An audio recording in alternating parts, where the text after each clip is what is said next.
Hi, how's it going? This is Resident of Collarwood back with another read along of To Be Night and Beguile. Book 5, Chapter 15, The Last Kiss of the Vampire. Dawn quickly approached the frozen over cemetery of St. Thomas's. Sebastian bashed the trapdoor of the vault under the crypt of Annabel Collins's tomb with his shoulder.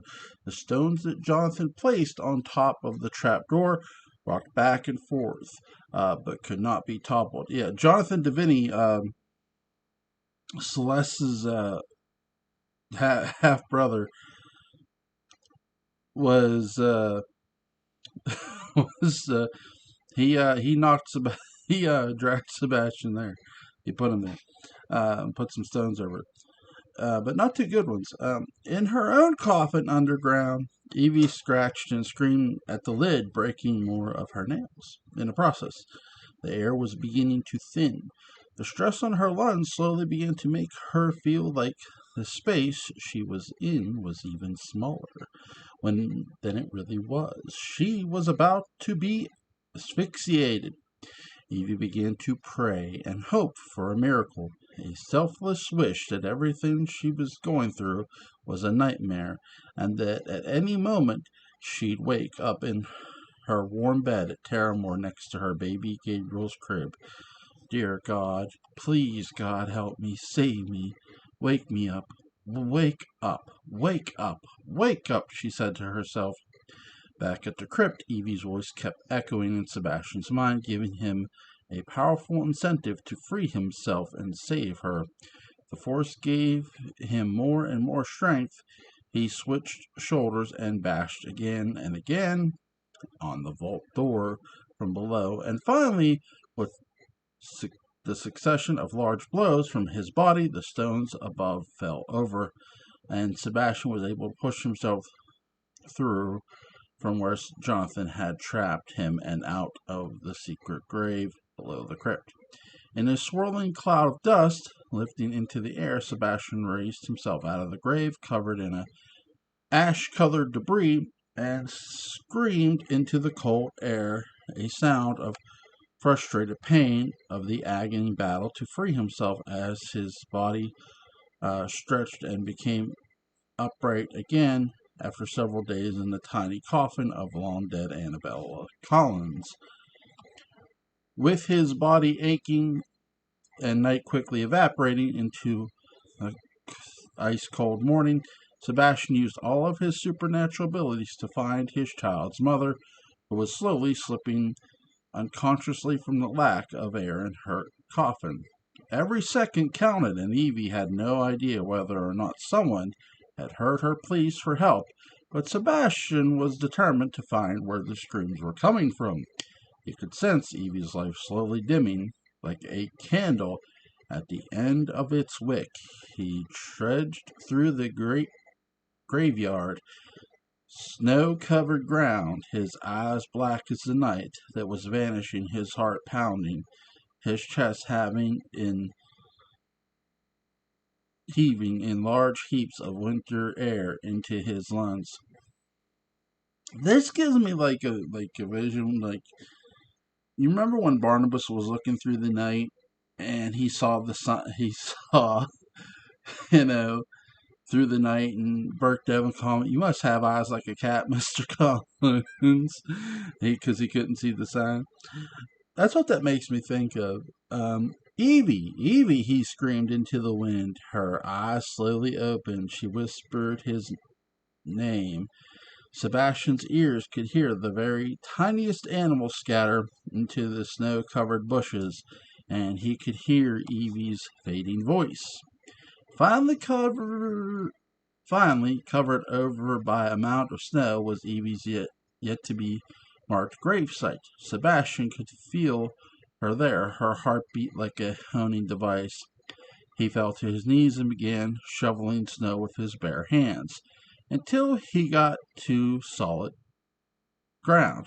He then began to dig with his hands, his elbows, his fingers, digging into the frozen ground, ripping through each patch of swatch of dirt like a plow ravaging the earth below.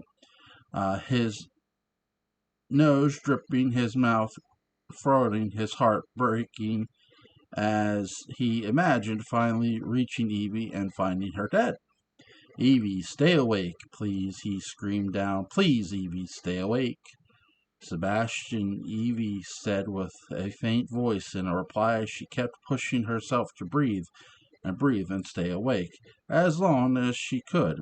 She muttered to herself, "Air in, air out, air in, air out." Off over the horizon, a pink glow peeked up from behind giant waves of the east. To the east, Sebastian had almost no time left to get Evie out of the ground, and also run back to his own safely away from the sun's killer morning rays. Sebastian had nothing to fear now that he was what he was. He did not fear the dark. He did not fear torture or solitude. He did not fear death, as he had already experienced and fought his way out of all those things. The one thing he feared was the light of the morning sun. It was the one thing that would finally vanquish him into ashes. But Evie's life mattered more. He dug, and he dug until his fingers bled. He dug and dug until two of his fingernails lifted and pulled off, thanks to the tough, hard, frozen ground. Thanks to his incredible strength, his powerful love for Evie, he finally reached the edge. There, just a few more moments of digging was the top of Evie's coffin. She was choking now inside, unable to breathe, unable to stay awake. "Help," she whispered one last time before passing out. The sun peeked through the branches of the eastern side of the cemetery. Still too far to reach where Sebastian was. Like when you see when sunlight hits something, the rays tend to hit first. Like you can see light from the sun beyond when it starts dripping over the horizon, if that makes sense. If you've ever seen a sunrise. See where it was, eastern side. Still too far to reach. Sebastian was sitting in a deep hole where Evie was buried. The walls of the grave he had just uncovered protected him from the coming sun for now. He ripped through the last layer of earth and busted in the top of the coffin's lid. Dirt and shards of wood fell on Evie, cutting her in several places on her beautiful, unconscious face. "No, my God, no, Evie!" Sebastian shouted, reaching in and pulling the woman he once loved out of her coffin and held her in his arms. "Please wake up, please, Evie, please, God, please help her. Wake up, Evie, wake up," he said, kissing her on the lips over and over again. "Wake up, Evie, I'm here. Please wake up," he said again, rubbing her chest to warm her, kissing her again and again on the lips until they felt warm. And then, like a spark, her eyes slowly blinked open until she saw Sebastian staring back at her. She had not seen him in almost 2 years. She had thought he was killed. She had thought he was gone for good. She wished it not to be true, but had moved on with Matthew. And then he was taken from her, too. She couldn't believe her eyes. It was really him there, sitting with her inside a long, deep hole where she had been buried alive. She was weak, exhausted, almost dead, but she mustered the strength to reach around and pull him into a hug that was punctured with sobs. She cried into his shoulder for what seemed like forever, and then she opened her puffy eyes. She saw the sky's purple tone of dawn. "Sebastian, the sun," she said, exclaiming. Sebastian looked up from the grave that sat in, then looked back down at Evie. "Looks like this is it. Trapped like a rat," he joked. No, we have to get you out of here. We have to get you somewhere where the sun won't touch you." She replied frantically. Evie, it's too late for me. It's too late, but not for you. I want you to go back and find your place at Terramore. Do it for me. Do it for our son. Raise him well. Raise that beautiful baby boy of ours to remember me and love me and tell me every single day how much I adored him. Evie began to cry, seeing Sebastian was given up. I won't let you do this. We have to find a place for you to be safe. There is still time. She trying to pull him up and out of the grave. There is no time. This is it.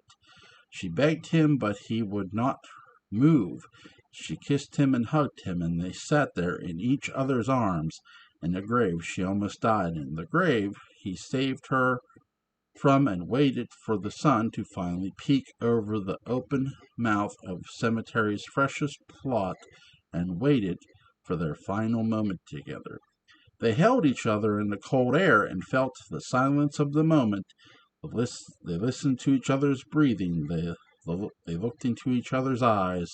Then Evie spoke softly. We should take you somewhere, a place where you'll be safe forever, she said.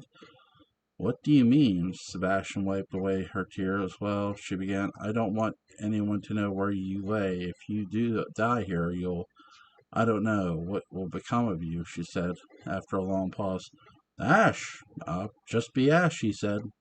Sebastian, please, let's find a place where you can be laid to rest so that Gabriel can come to you and be with you, a final place just between the three of us, she said.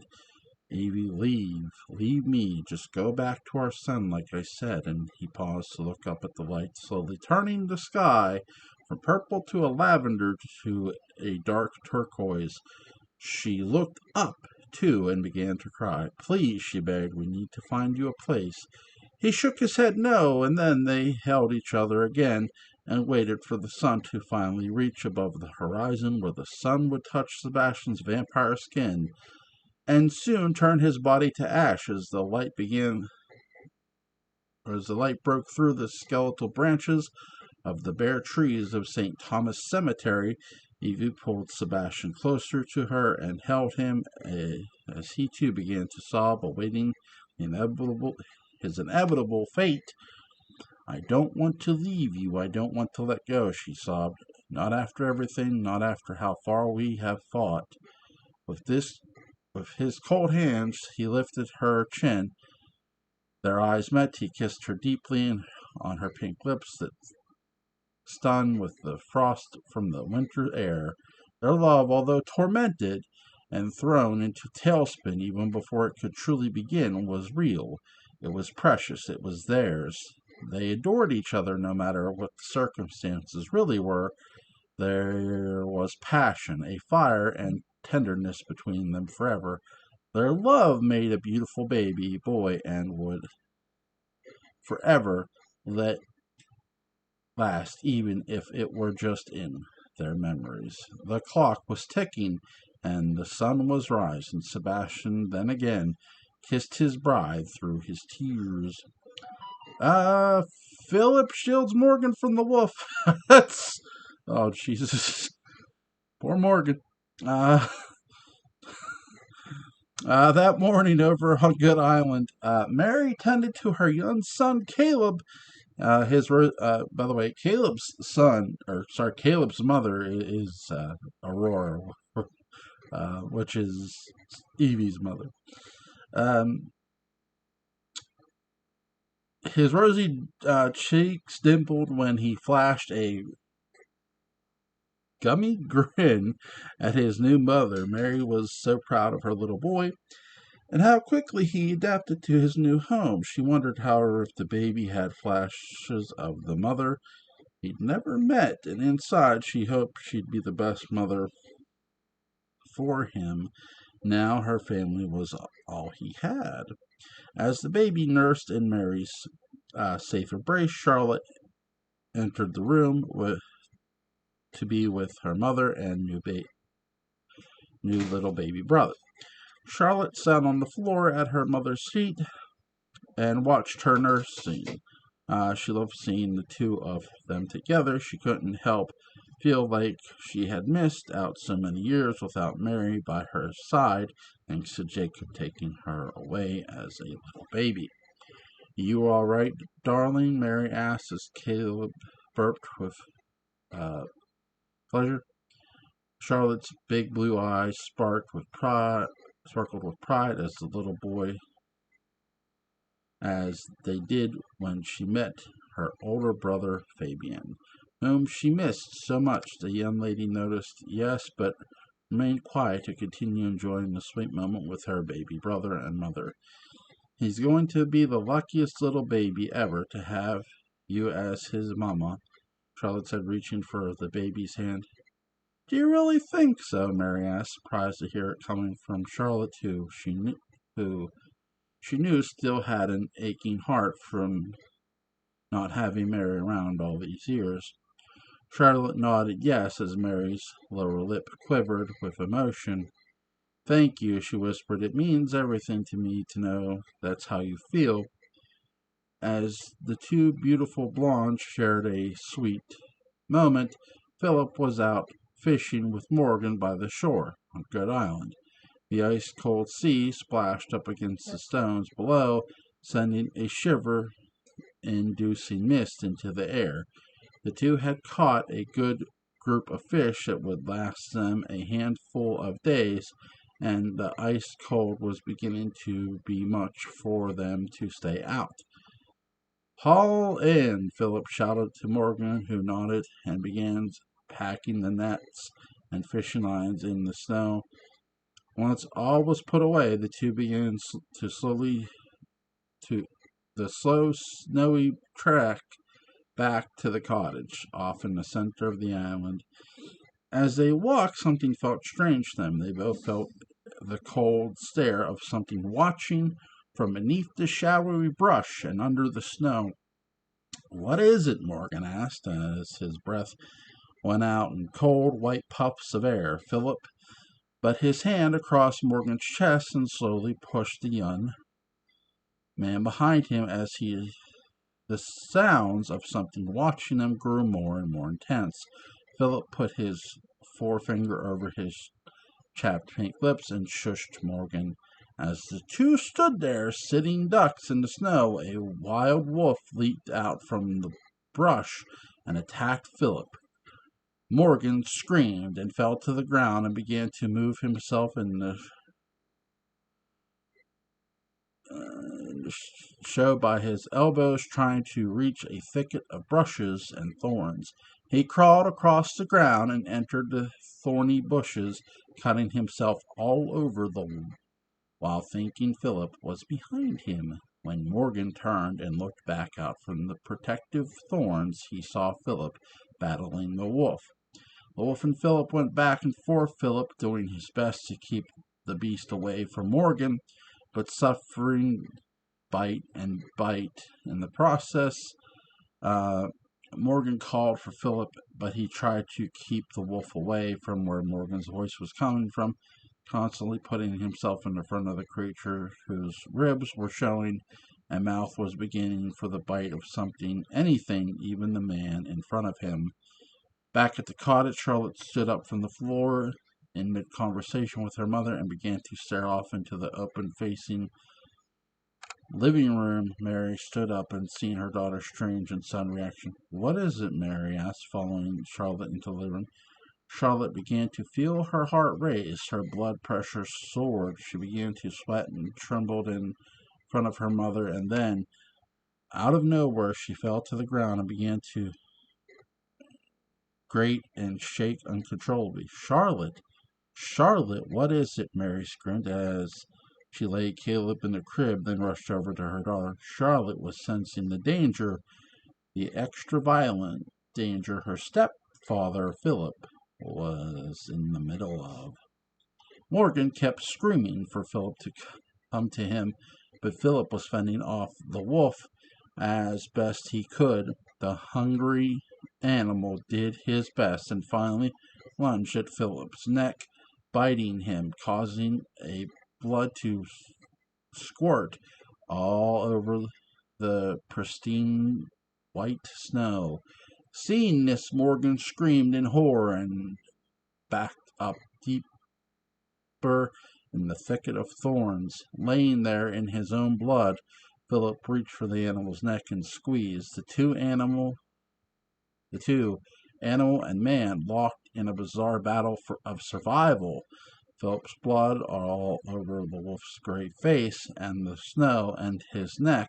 Philip squeezed the wolf's neck again, and it pulled at the flesh of Philip's throat, trying to rip out his voice box. Philip, with the final bit of strength, twisted off the wolf's neck in such force it broke it and killed the animal right there with his own bare hands. With a final yelp of life, the wolf was dead. The limp body hung on Philip's neck, clasped there, with blood oozing into its new, weakened jaw. Philip stood up in the red snow. The animal fell to the floor. He turned to Morgan, bleeding profusely. Morgan could only think of the dream he had as he slid up toward the entrance of the thorn bush, and how the wolf in his dream, too, had been a sign, a signal of this very moment. Philip was standing there in blood-soaked clothes, began to feel lightheaded as the blood began to freeze from his wound. Then he fainted, face first in the snow. He went Ric Flair. You ever see Flair? There is a question I have. It's for Monday. It's gonna be really good about this one. Morgan rushed to his side in the living room. Charlotte comes to. Her mouth suddenly realized blood, as she said, had been hurt, but it was not her own blood. My God, please sit up, darling. Sit up. Are you okay? You're bleeding, Mary exclaimed. Charlotte grabbed her neck. That was fine when she touched it, but then she removed her hand. It covered in blood. Mary gasped and went to check the wound on her eldest child's neck, but there was nothing there, not on her neck and not on her hand.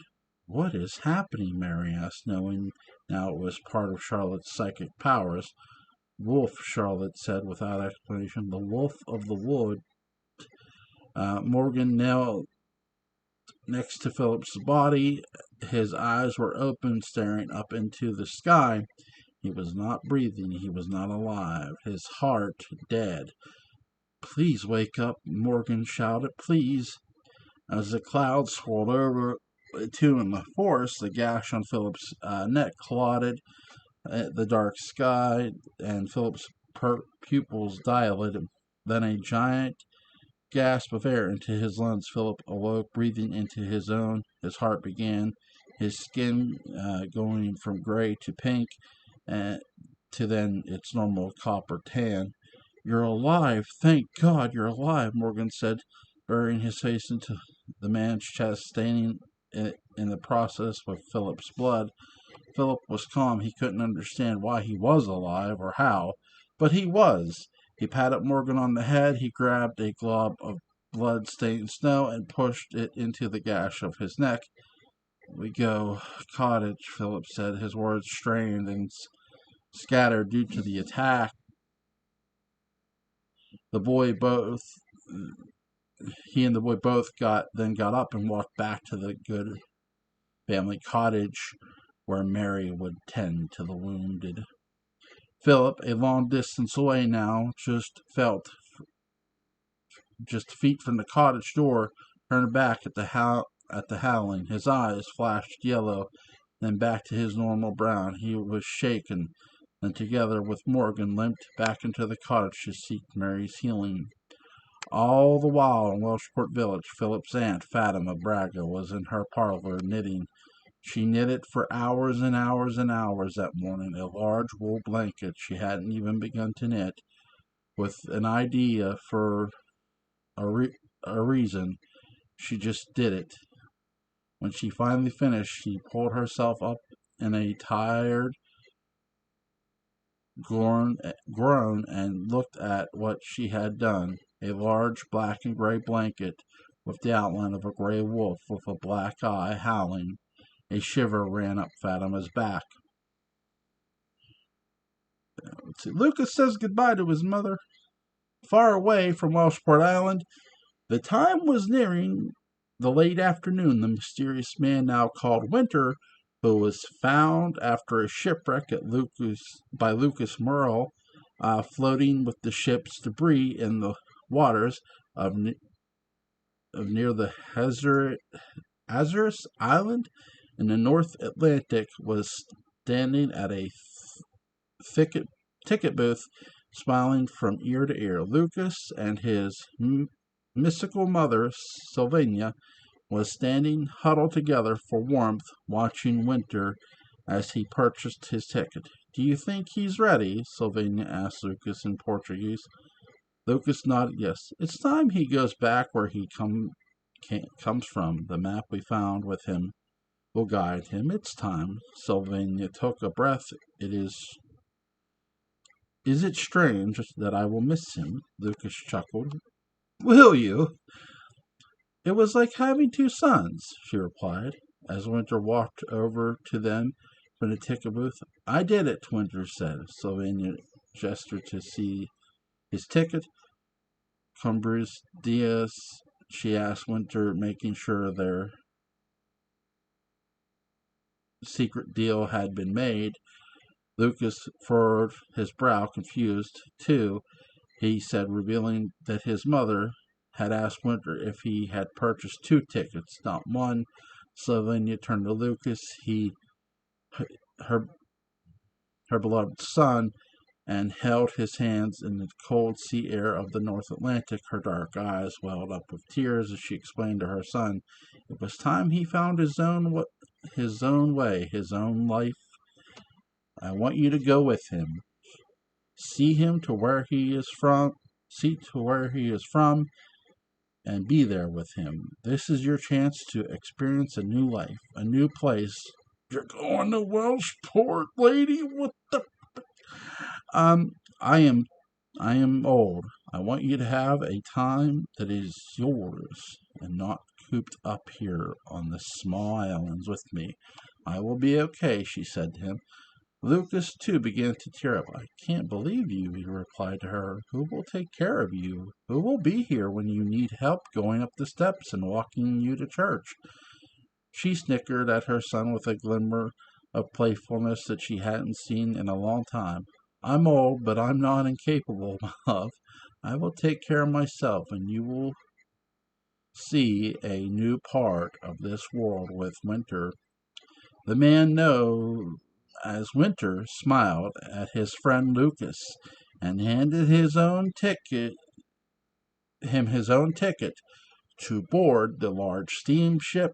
As its foghorn boomed in the distance toward the other end of the dock, the ship was a smaller steamship that would carry canned fish, olive oil, and other goods from the islands to American, and would also have a handful of passengers, two of which stood there on the stone-paved pier, ready to say goodbye to the Azores once and for all. "I don't know if I can do this," Lucas said to Winter. "You will do this," Sylvania replied to her son in Portuguese. The ship once again sent out a signal to board. Without luggage, two men took off, leaving Sylvania with a few other islanders on the pier waving goodbye. This would be the last time Lucas ever saw his mother. He watched her get smaller and smaller on the pier as he boarded the ship. The chill off the cold air in her skin, she too watched her son get smaller and smaller in the distance as he walked up the long wooden ramp to enter the ship's hall. She put her shawl over her cold head, and one single tear fell down her wrinkled cheek. The ship began to depart in the fog of the late afternoon. Lucas watched his island with its giant mountain volcano in the center seem to move backwards, a trick of the eye, as it was actually the ship moving out to sea. Winter joined Lucas to wave goodbye to the island and Sylvania. "I'm never coming back here, am I?" Lucas said, realizing his life just changed forever. "How could I have done this? I didn't even think. I just left." "You'll be okay. We'll be okay," Winter said. The man who had been given the name of the season there were in by Sylvania's mystical visions had grown fond of his adopted home, too. He cared for Sylvania, and he was so grateful for her care of him. While he recuperated from the terrible shipwreck, the island, its green pastures, its majestic mountain that resembled the gray of the surface of the moon, had been his home for almost an entire year. It was now a memory, and he was returning to the place on the map found in his pocket where he believed he was from, a place called Maine in America, and a village Welshport. Here the man called Winter with his new friend Lucas would attempt to connect to who he really was and hopefully find the beautiful woman in his scattered broken memory with the honey brown hair. Let's see. Back at Welshport, Aurora, Nick, and Ashia were sitting cozily in Gramaker Cafe in the village at a window seat. The three sipped cocoa and chatted about what they had planned for the rest of the winter. Being busy at the hospital, and Nick and Ashia didn't have much of a schedule to play with, but Aurora felt the need to get away from her troubles. She wanted to get away with Gregory, and Nick encouraged it.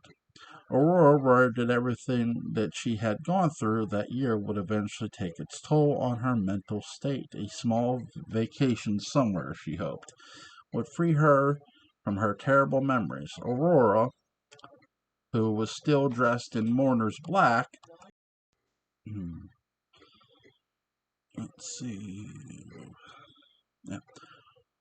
Okay, Aurora, who was still dressed in mourner's black for the two children she had lost, the baby at birth, and Evie in a terrible hospital incident, stirred her hot tea as she stared out of the frosted window of Gramercy Cafe. Across the cafe, Aurora saw walking in Park, Mary, Morgan, and baby Caleb.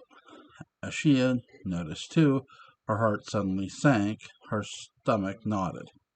Mary and her small family had a terrible morning.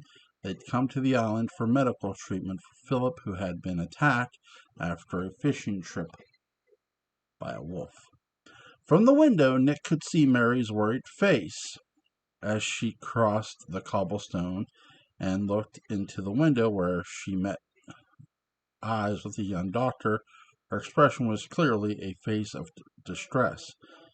"Let me check on her," Nick said as they all three got up from their cozy cafe suite and exited to meet with the worried Mary. "Are you all right, Mary?" Ashia asked, stepping in front of Aurora to do her best to block the child from view. The child Mary illegally adopted to the who was biologically Aurora's. "It's Philip," Mary began this morning. "He was viciously attacked by a wolf while on a fishing trip." "A wolf!" Aurora exclaimed. "My God!" Mary continued, "I did the best I could with the wounds, but I think they're infected, or I don't really know. He's just very, very sick, sweating a fever. I haven't been able to calm him. Is there any chance one of you could come back with us to check on him?" "Of course, I'll go," Ashia said. "Are you sure?" Nick asked her. "Stay with your mother. I'll be fine," Ashia answered. "Thank you," Mary smiled. "Charlotte stayed back with Philip. I don't want to be too long." We have a boat docked down on Pier 4. We'll take you right away if you can, Mary said. I'll need my doctor's bag. It's back at my apartment. Morgan, and send Morgan to fetch it. He's faster, Aurora said. Morgan nodded as she gave him her keys and directions. It's all right. It's right on the kitchen table. 56 Cape Road. Just 3 blocks in the street to the left. Quickly, Morgan, Mary said as Morgan dashed off to Ashia's apartment for the bag and medical supplies. As Morgan passed the group on his way, Mary turned slightly, allowing baby Caleb to come into view with Aurora. As she lay her eyes on the baby, she felt a flutter in her heart. His little hands reached for her. He giggled and rubbed his little eyes, showing he was ready for a nap. He's darling, Aurora said, grabbing the baby's little fingers as she again gulped, hoping Aurora wouldn't recognize the baby as her own. He really is, Nick said, not knowing he was staring at his own half-brother. What did you give? When did you give birth? Nick added, laughing at himself. Sorry, that's such a doctor way of asking when it's this little guy's birthday. Well, he was born almost a month ago. We took him in. His mother died at birth, unfortunately. Had a miscarriage of my own baby, and he came at the perfect time, Aurora gasped. You too? Mary cocked her head. That's right. Did you also have a... Mary paused. She realized then that Aurora was no longer pregnant. She knew that she and Aurora were both expecting babies around the same time. But Aurora, whose baby with Caspian was something everyone was concerned about, was not with Aurora.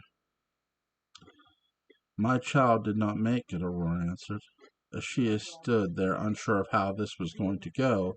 Surely Mary would connect the dots. Surely Aurora would connect the dots. Would they realize that something of a coincidence was here? That one baby was between two mothers, or would the lie, as she and Gregory concocted, hold firm? The baby girl died at birth, and, well, every time I see a new baby, I just wish I could have seen her face, Laura said, repeating as she and Gregory's lie that had a baby girl to conceal Caleb's identity.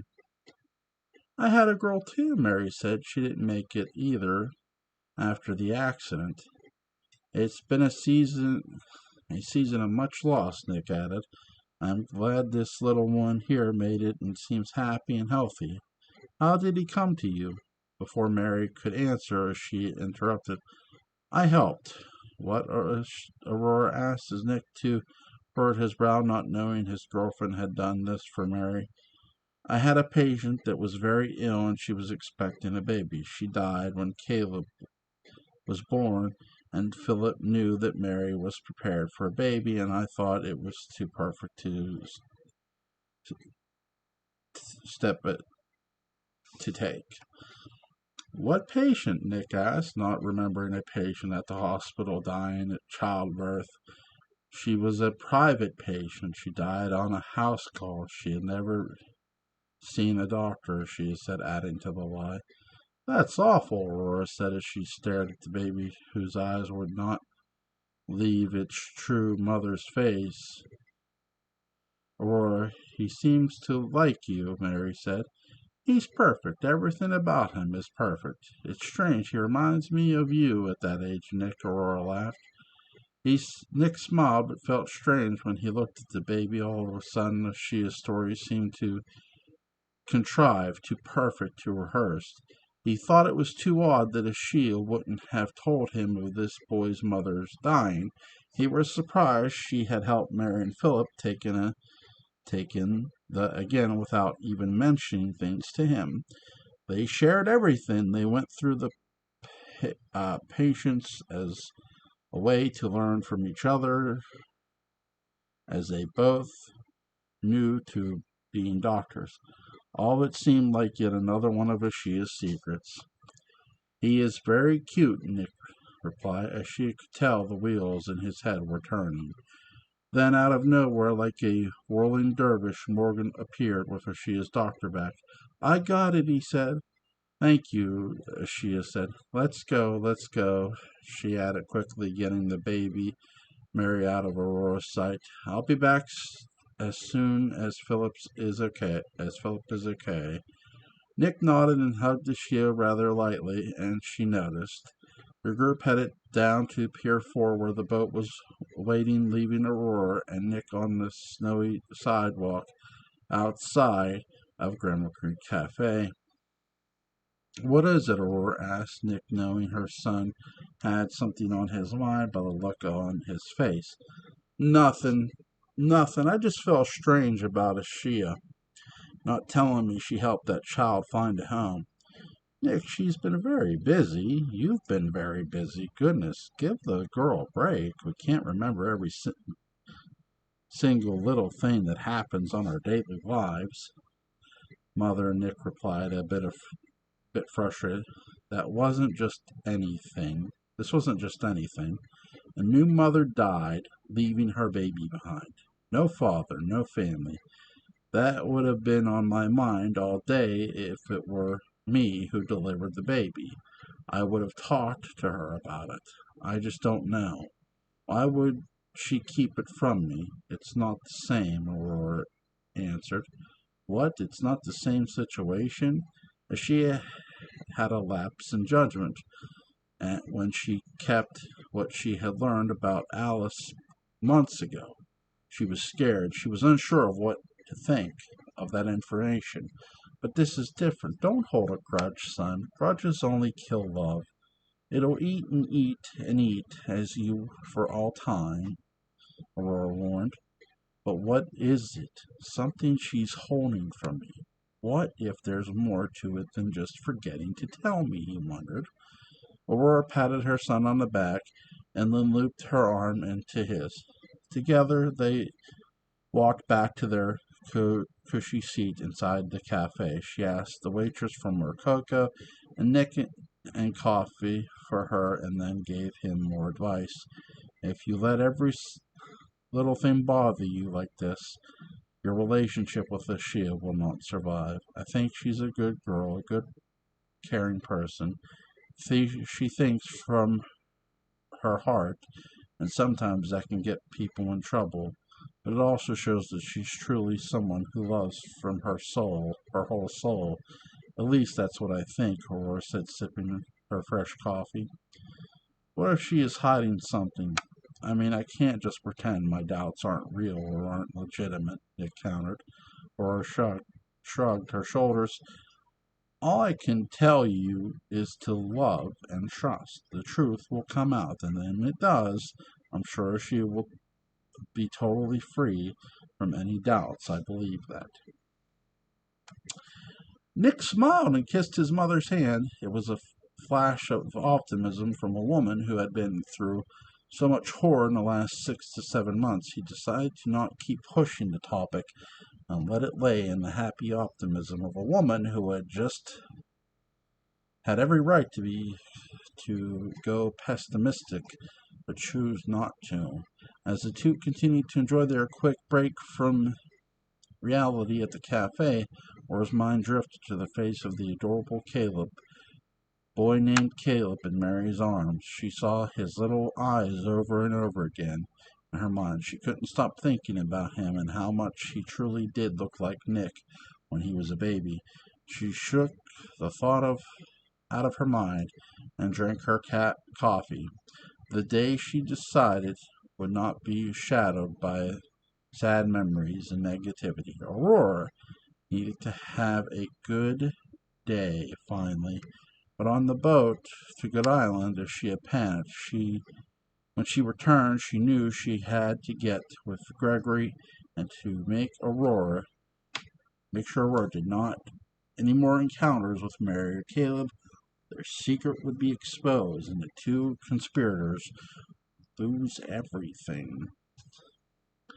On Good Island, Charlotte carefully washed the wound that Mary had sewn up on Philip's neck where the wolf had latched on. She placed the warm cloth that was soaked in a potion that Mary had made to help make sure the wound would stay clean.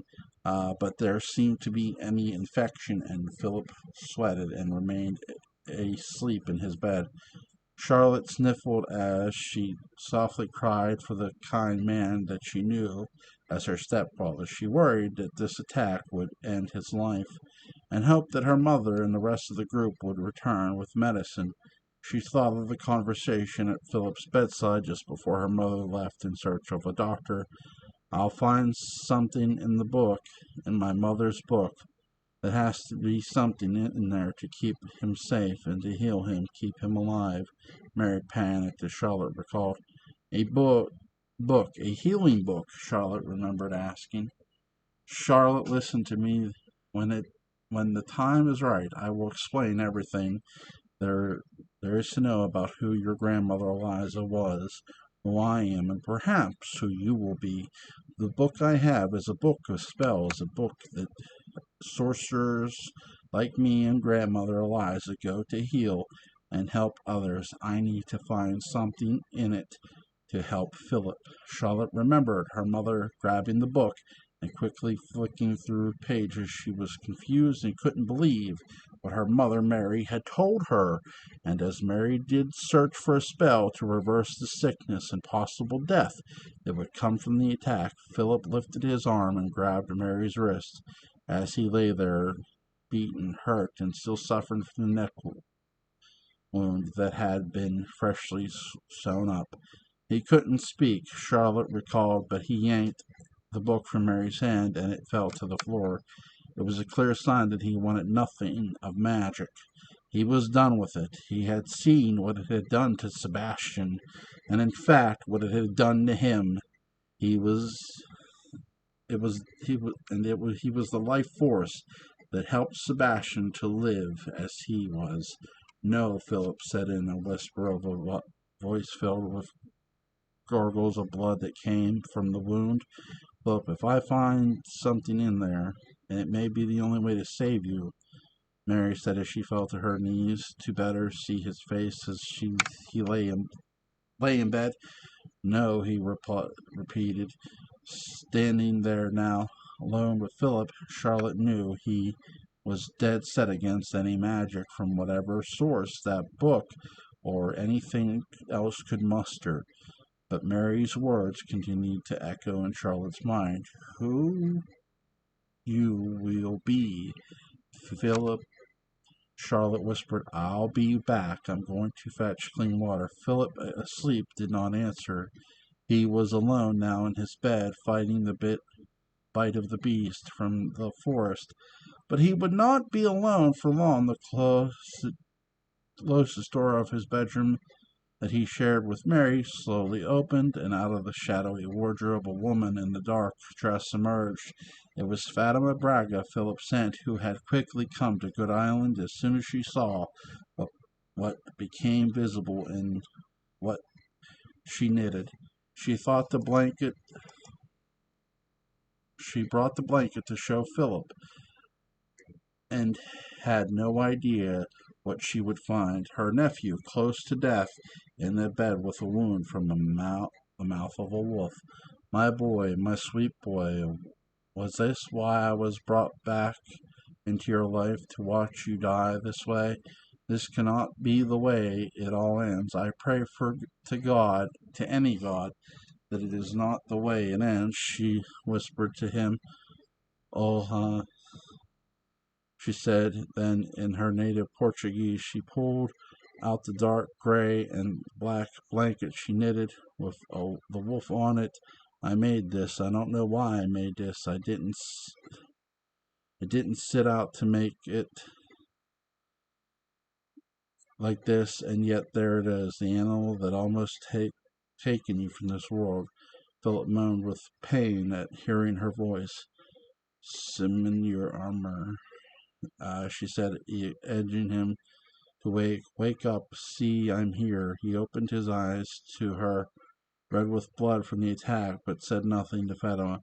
"The wolf has come for you, has it not?" Philip carefully nodded his head. "And what comes after this?" I don't know if I want to find out, she said. I fear they're the words, Philip. I know you know what I'm talking about. The moon comes again soon, and it'll be full when only have a few nights to prepare, he moaned. You know the legend of the Lobo. I know you know it well. You were raised on that story. We cannot allow you to be free on the night of the full moon, can we? The animal that attacked you was killed, and you survived. O Lobo, the Lure gave you this life. Now you are one. We have to prepare to care for when your bodies finally merge. The moon will tell the story. She said, staring at the man, her nephew, she held in her heart like he was her own son. Philip moved his body in pain and tried to speak. Fatima shushed him, but he was sure he had to say something to her, his strange dear aunt. He peeked around the bedroom door, but Charlotte was still fetching water. She then went back to Philip. Save your thoughts. Do not speak, she said. Oh, Lobo de Lua, Philip whispered in a scratchy, pained voice. Yes, yes. Oh, you remember the story, his aunt replied happily. You have to get we have to get you out of this house and away from the family before you merge into one of them on the night of the full moon. If you do not leave, there is no telling what horrors you will create. No one has ever survived an attack from someone who has created Lobo de Loco, Fatima explained. I won't hurt them, he said. You won't, but it will. Philip gulped with a twinge of pain. He understood what Fatima was getting at. He had to leave. He had to leave now, or risk something deadly after his wolf attack. Fatima would take him away. They'd be safe together once the full moon came in just a few nights. The safety of his family was the most important thing to Philip. The love of his life, Mary, his new child, Caleb, and Morgan and Charlotte, the children he'd actually grown very fond of. He was a father figure to Morgan now and a stepfather figure to Charlotte. As soon as the effects of the wolf's bite came, it was destined for him to become a creature such as the wolf and murder his own family. He had to leave. Charlotte entered the room for fresh water. She gasped and dropped the water all over the floor when she discovered the room empty and only an open window flittering in the freezing air from the outside. Philip had vanished. He was gone as she stood there in shock with a porcelain jug of clean water and stared out of the window into the forest where the show showed two sets of footprints leading from the bedroom off into the distance, dark, snow-covered forest. So that's the read-along. I'm curious if the wolf attacked Philip because of Sebastian or for some reason. I don't know. That's a question for John. I'll have to ask him Monday. Guys, this is really, really good. Go check out Benight and Beguile. Link's going to be in the description box, obviously. Interview Monday with writer John Philip Bencourt. I got tons of questions for him. Really, really good stuff. See you guys.